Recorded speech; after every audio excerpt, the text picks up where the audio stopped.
In October of 1978, the director of the 1976 cult classic Assault on Precinct 13 broke through to public consciousness as the writer, director, and even composer of a groundbreaking slasher film that spawned one of the most popular and enduring franchises in horror history. That film was the original Halloween, and that writer and director was John Carpenter. With his name now on the Hollywood map, he proceeded to make some of the most iconic horror, action, and science fiction films of the 1980s, and of all time.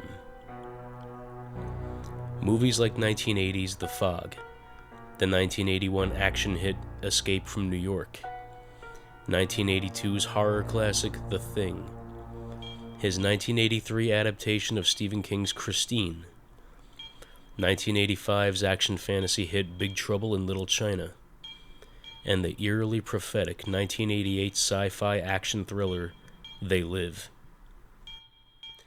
As his career has continued into the decades, he has become a household name in Hollywood, especially among horror fans.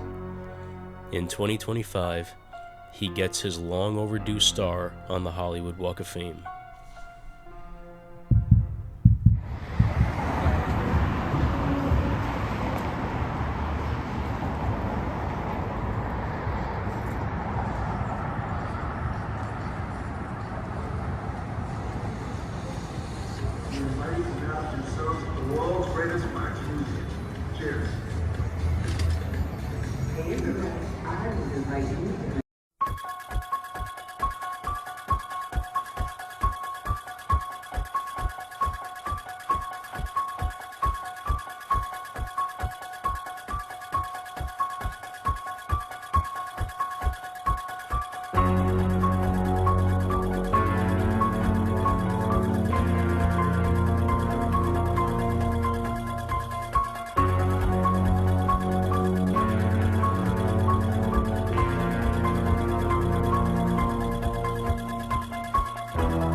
And it is my pleasure to welcome you to Hollywood today and to the ceremony for the creator of many of my nightmares, the legendary director, John Carpenter. For 60 years, the Hollywood Chamber has proudly brought the luminaries of entertainment out to you for this Walk of Fame ceremony. And it is my pleasure to welcome you here today for John Carpenter's Star Ceremony, and to welcome people around the world to join us for that same enterprise. It is now my pleasure to introduce the Hollywood Chamber CEO and President, Mr. Steve Nissen. Take it away.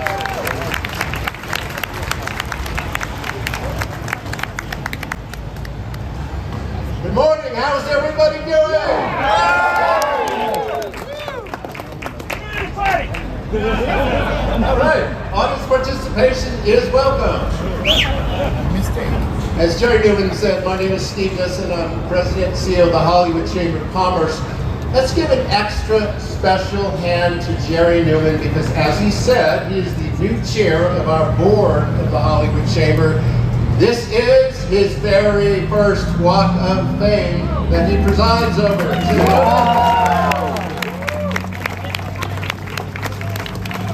That doesn't mean you're getting a star in recognition. All right, first, a big shout out to our fans around the world who are watching on live stream, courtesy of our media partner, Variety. Variety!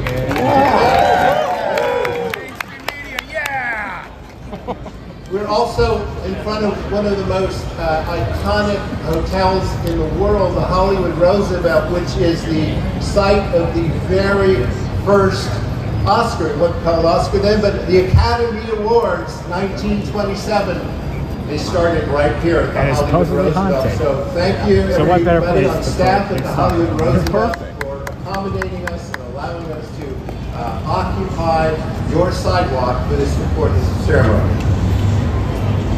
The Hollywood Walk of Fame recognizes achievement in the categories of motion pictures, radio, live theater, live performance, sports entertainment, recording, and television. Today, in the category of motion pictures, we honor John Carpenter.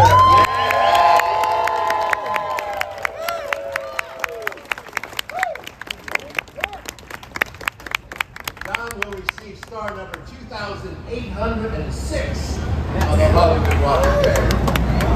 Now, before we invite our speakers to the stage, let me tell you a little bit about our honoree.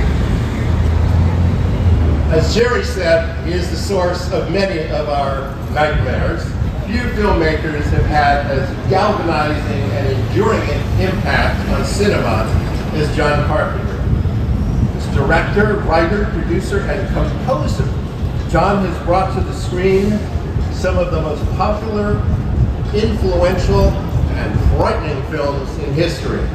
Starting out with his 1978 breakthrough, I haven't even said the name. You can all shout it out when I say a low-budget horror film called Halloween! Halloween! Which shook both moviegoers and the film industry with a frightening force that continues nearly 50 years later. John's horror films also include The Thing, The Fog, Christine, and In the Mouth of Madness. These have made him into the modern master of the genre, though his flair for action, suspense, mystery, and comedy have been on considerable display in a remarkable range of now classic films, which includes the Oscar-nominated Starman, the hard-driving action of Assault on Precinct 13, Escape from New York, Escape from LA. Who would want to do that? Vampire. Ghosts of Mars.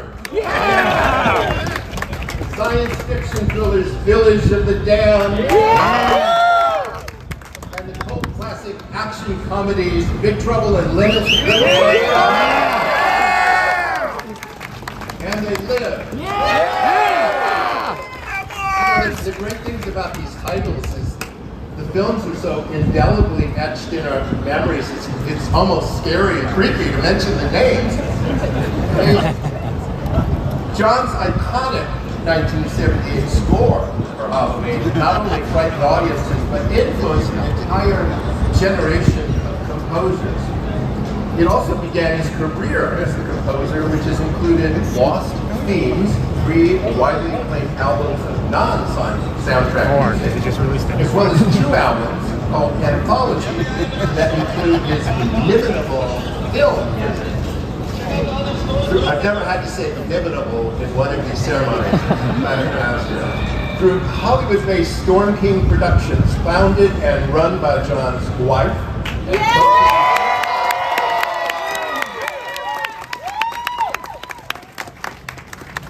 Sandy King. John contributes to Storm King Comics, an acclaimed line of comics and graphic novels that feature horror, science fiction, adventure, and suspense stories for all ages with imprints that bear the John Carpenter name. Born in Carthage, New York, and raised in Bowling Green, Kentucky. Yeah, can what? John found greener pastures and moved to Los Angeles and attended the University of Southern California School of Cinema. Right on? Where? No USC fans? Where he directed his first theatrically released feature film, the 1975 science fiction comedy Dark Star.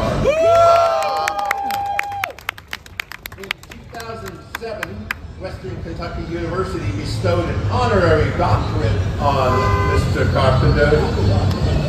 But this is his home. John has been a resident of Hollywood for more than 50 years.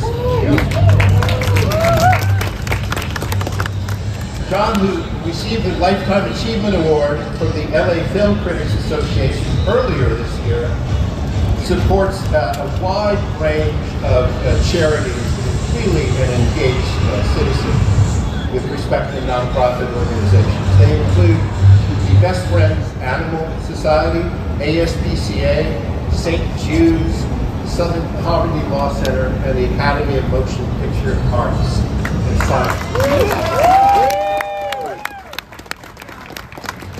So he brings it on stage, on film, and he brings it in real life. Now, before we bring you on stage, John, we have three friends who would like to say a few words about you. I was switching up the order a little bit, so give me a moment. Our first speaker is a master of special effects and filmmaking, driven by an unwavering passion for the art of horror and practical effects. Yes, you. Over the past 3 decades, he has built an impressive career as a director, producer, and makeup effects creator, working with some of the most influential filmmakers in the industry. Best known for his work as executive producer, director, and special makeup effects creator on The Walking Dead. Wow. More nightmares. He has helped shape one of television's most successful and visually groundbreaking series. His collaborations with John Carpenter include Village of the Damned and Ghosts of Mars, reinforcing his reputation for crafting gruesome yet innovative effects. Please welcome to the stage, Greg Nicotero.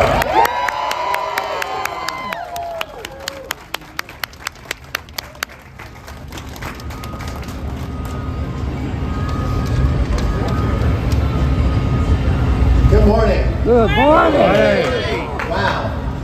Dr. Carpenter, that was a new one. I didn't know you were a fucking doctor. That's awesome. So I'm going to start with saying everything that I'm going to say John's going to hate. So let's just get that out of the way right now. John and I share many, many things in common. We both love Godzilla. Yeah. There's a Godzilla around here. We love playing music, and we love scaring the hell out of people. So it shouldn't be a surprise that we've been friends for around. Very good. Knowing John the way I do, after we've been in the trenches together on about a dozen films, one thing we can tell you is John would rather hear about you than talk about himself. Yes. He prefers not to be put on a pedestal or showered with praise. Yet it's about time. He deserves a little bit.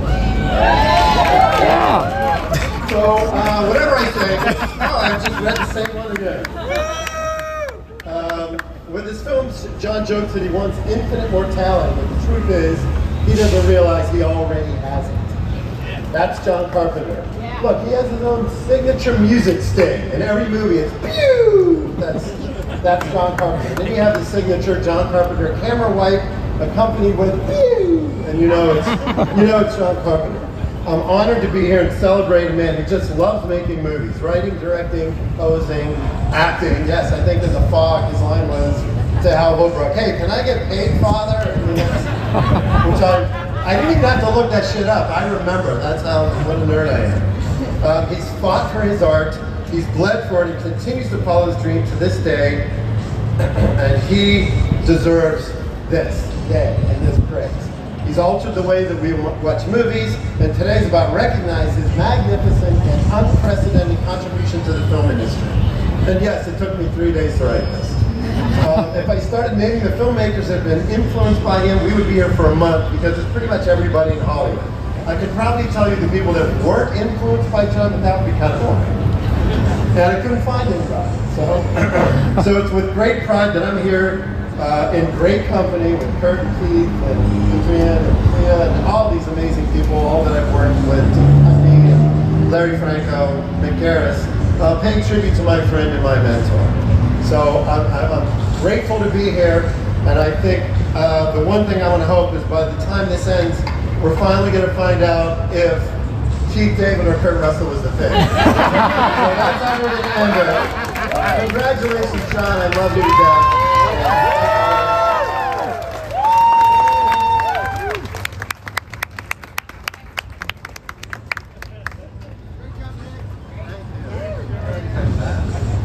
Thank you, Greg.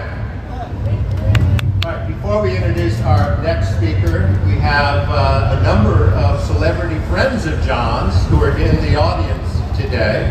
By the way, speaking of the audience, you all are great. You are really involved. Let's Yeah, John! Woo! Jesse! Woo! Even the traffic cop is here. All right, first, our guest. Once the motorcyclist pass. Actress Adrienne Barbeau.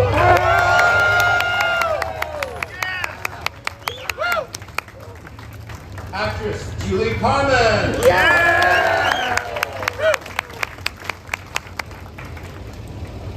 Actor Nick Castle.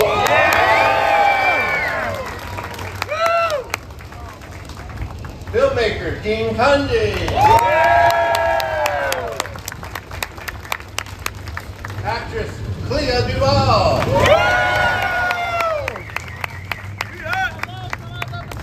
Director Mick Garris. Actor Dennis Dunn. Actress PJ Soul. And last but not least, actually one of my former neighbors, a rocker and a Hall of Famer himself, Slash.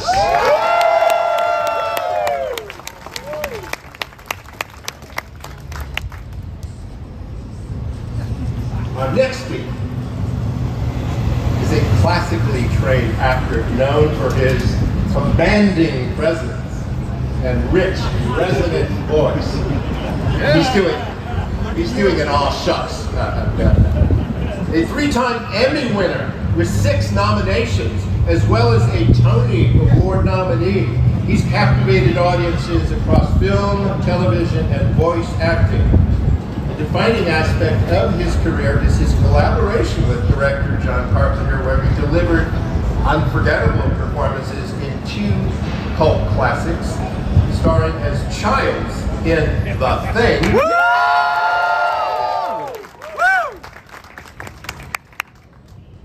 Bringing intensity to one of the most iconic sci-fi horror films of all time, and he then cemented his status as a genre favorite with his role in They Live.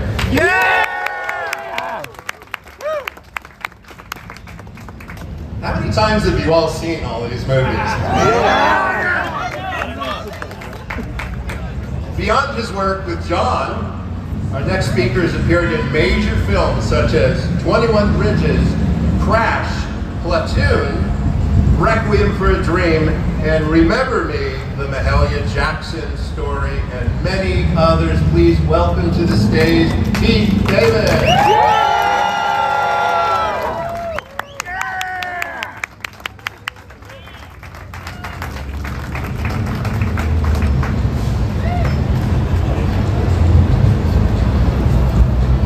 First, let me clear this up. It wasn't me.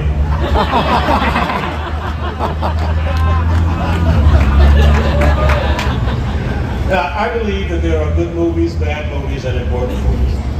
John Carpenter, my friend, makes movies that are both good and important, and at times, prophetic. Which makes him not just one of the best directors of all time, but a visionary. I'm so happy to be a part of this celebration because John Carpenter gave me my first movie job ever in the film. Yeah. And here we are, 40 years later, celebrating John and his timeless works as he gets his star on the Hollywood Walk of Fame. Yeah.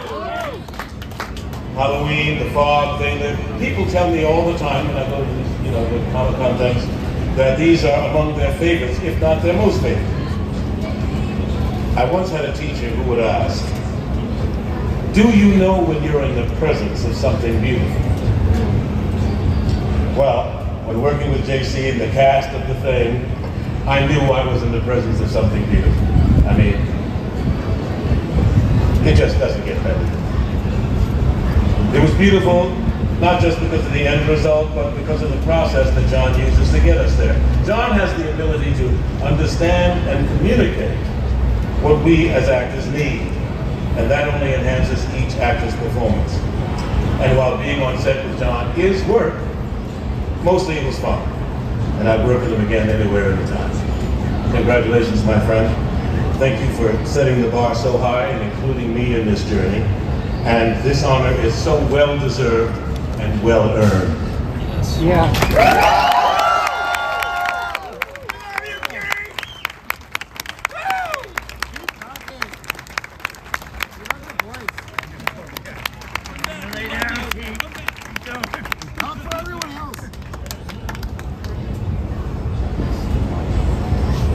By the way, you give voice lessons? Because we gotta talk.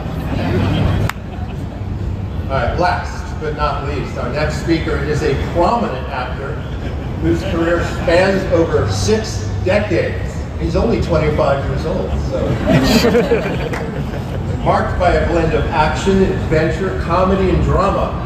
His career started as a child with the Disney film, The Computer Wore Tennis Shoes. Yeah. Sorry. Yeah. 10 years before that. As he transitioned into adult role, he found success in television with his Emmy-nominated portrayal of Elvis Presley.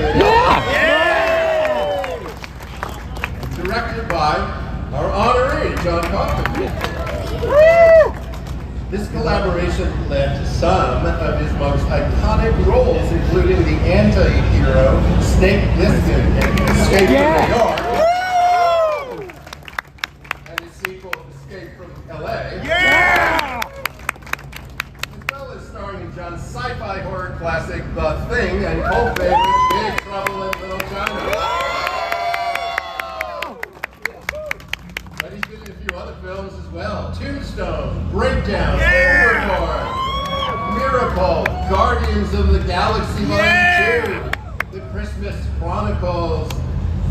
Please welcome to the stage another Walk of Famer in his own right, Kurt Russell.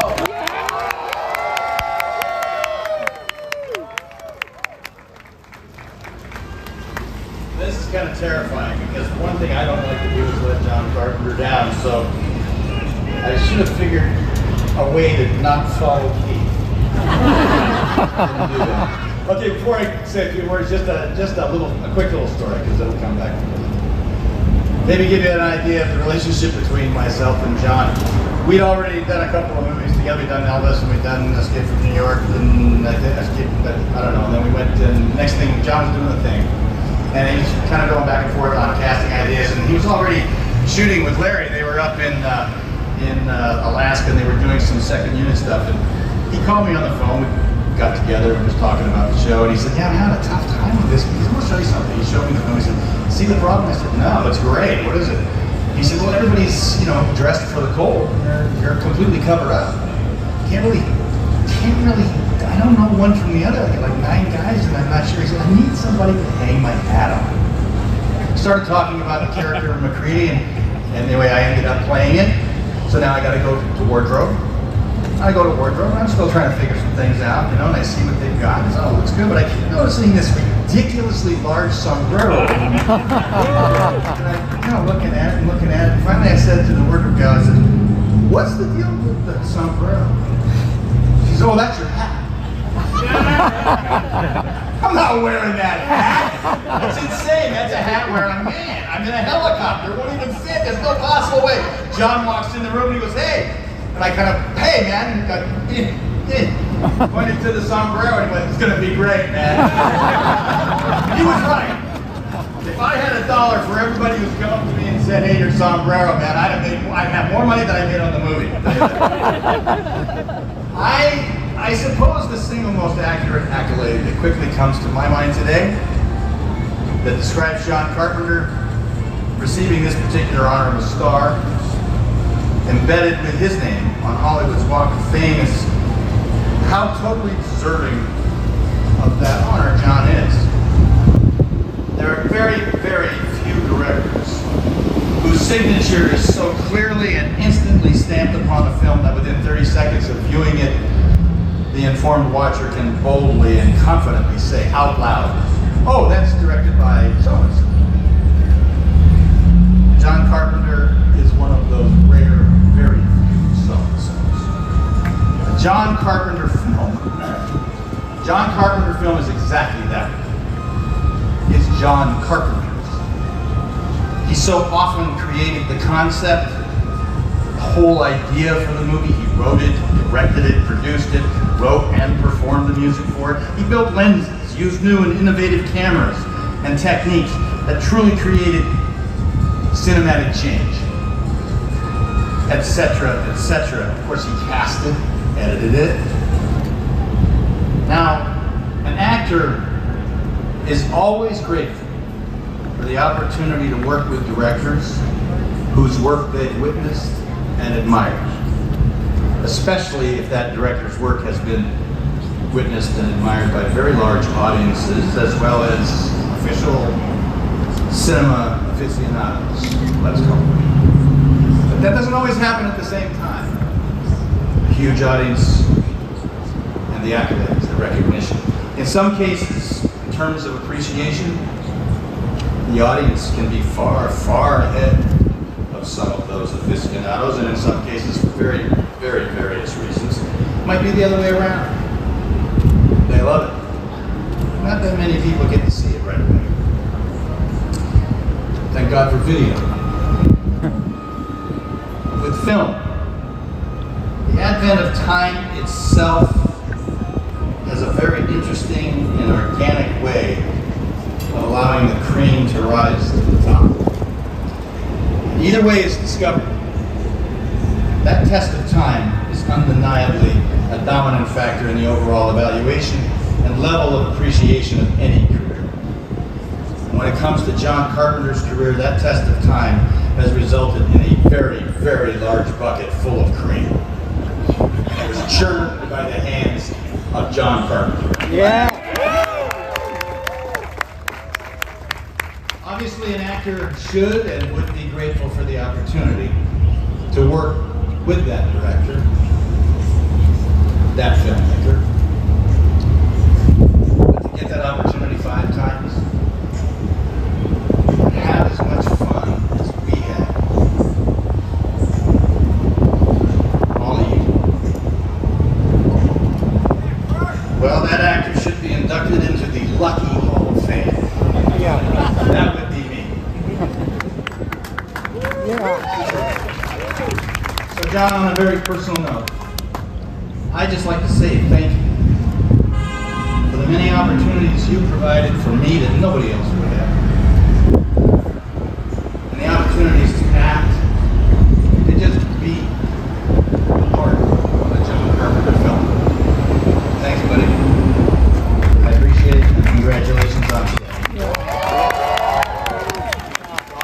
leave this with you guys pondering that all the way from the beautiful hills and country roads of Bowling Green, Kentucky to Hollywood's Walk of Fame, there's nobody more deserving, my friend, than John Carpenter. Yeah.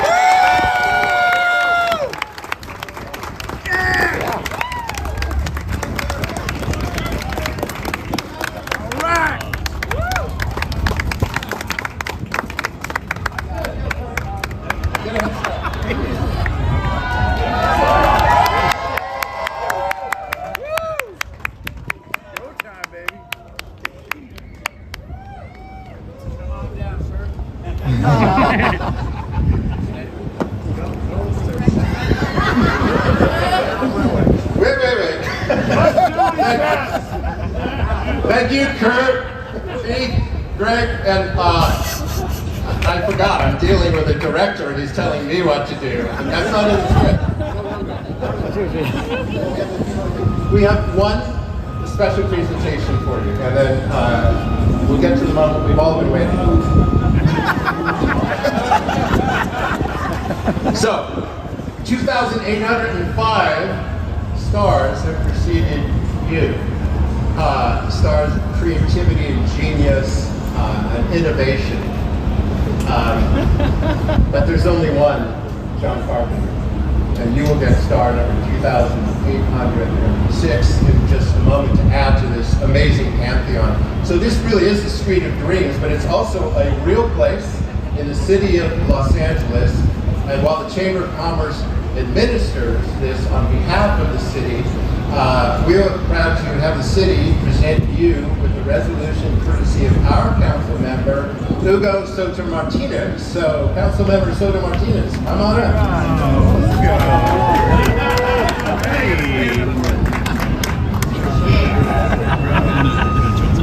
Thank you so much, and good morning, everyone. I just want to thank Steve and Jerry from the Hollywood Chamber, our very wonderful special guests here today, and of course the legend himself, John Carpenter. And so, give him a round of applause. You know, as a council member of this district, I think it's really important to recognize folks. But since we want to move along, I just want to give John, on behalf of the city of Los Angeles, a recognition for all his amazing work that he's done. So on behalf of the city of Los Angeles, congratulations on becoming a Hollywood star.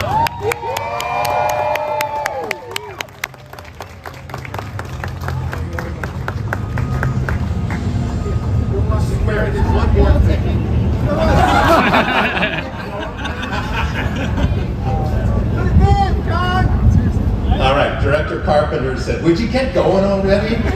So, on behalf of the Hollywood Chamber of Commerce, it is my honor and pleasure to declare today John Carpenter Day in Hollywood!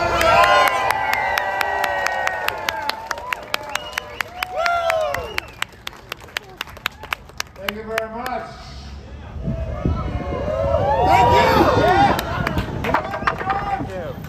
In 1968, I was a skinny kid from Bowling Green, Kentucky, walking these streets. I was looking for a career in Hollywood. Well, I found my career, and today I have found Hollywood. Thank you so much to the Hollywood Chamber of Commerce for this place on the sacred boulevard where people and dogs can pee on me. Thank you very much, guys. Let's have lunch.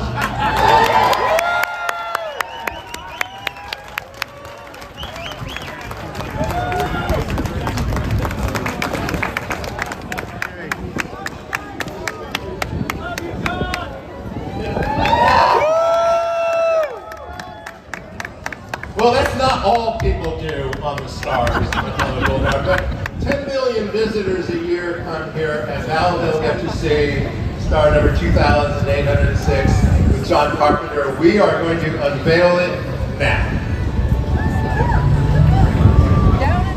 Down in front, please. Down in front. I've got to sit down. Hey, we're actually.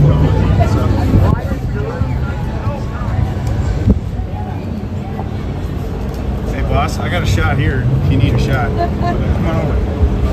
Show business. Show business. Here we are.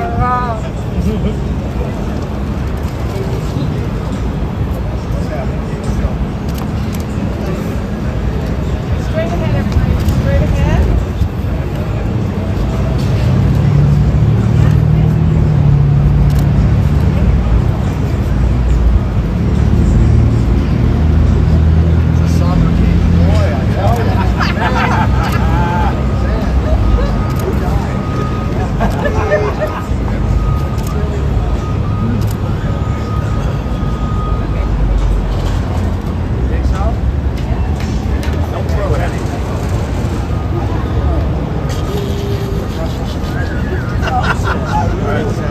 Should we count it down? Yeah. Count it down. 3, 2,